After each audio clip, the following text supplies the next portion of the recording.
Daryapur police station हद्दीमध्ये 500 मीटरच्या आतच रात्री उशिरा एक नाही दोन नाही तर तब्बल 3 ते 4 दुकानांमध्ये दुकानफोडी करून लाखो रुपयांचा मुद्देमाल व नगदी चोरट्यांनी लंपास केलेला आहे। या संदर्भात अधिक चौकशी केली असता दर्यापूर पोलीस स्टेशनच्या अतिशय जवळ असलेले मालोकार ज्वेलर्स यांच्या दुकानातील लॉक तोडून 30 ते 40 हजाराचा किरकोळ मुद्देमाल चोरी केला गेला। एवढेच नाही तर तिजोरी फोडण्याचा सुद्धा प्रयत्न झाला, मात्र त्यामध्ये ते यशस्वी होऊ शकले नाही। तसेच मालोकार जवळच्या समोर लागलेला सीसीटीव्ही कॅमेरा त्यांनी त्याची बाजू पलटून दिली होती, त्यामुळे त्यांच्यामध्ये फुटेज काहीच येऊ शकले नाही। तरी पण 30 ते 40 हजार रुपयांचा किरकोळ माल चोरी केल्याचे संचालक केशव मालोकार यांनी दर्यापूर पोलीस स्टेशनला सांगितले असून त्याचबरोबर थोड्या अंतरावर असलेले Asare jewellers PT Gawande market Daryapur येथे सुद्धा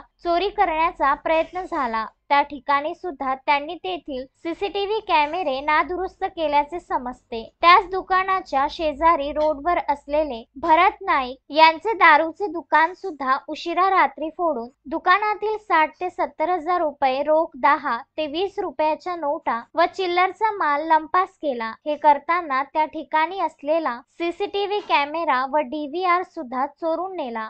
चोर एवढे अट्टल होते की त्यांनी प्रत्येक ठिकाणी पुरावे नष्ट करण्याचे काम केले आहे, कारण चोरी करायच्या अगोदर सीसीटीव्ही कॅमेरे नादुरुस्त करून चोऱ्या केल्याचे निष्पन्न झालेले आहे। त्याचबरोबर याच रात्री अकोट रोडवरील गजानन टोळे यांच्या जिनिंग अँड प्रिसिंग मधील दुकान सुद्धा तोडले असल्याचे समजले, मात्र वृत्त वेळेपर्यंत गुन्हा दाखल झालेला नव्हता। एकाच रात्रीतून एवढ्या चोऱ्या झाल्यामुळे दर्यापूर शहरामध्ये भीतीचे वातावरण निर्माण झाले आहे। तपास स्वतः ठाणेदार ताले व त्यांचे सहकारी करीत आहे। गजानन देशमुख, विदर्भ न्यूज, दर्यापूर।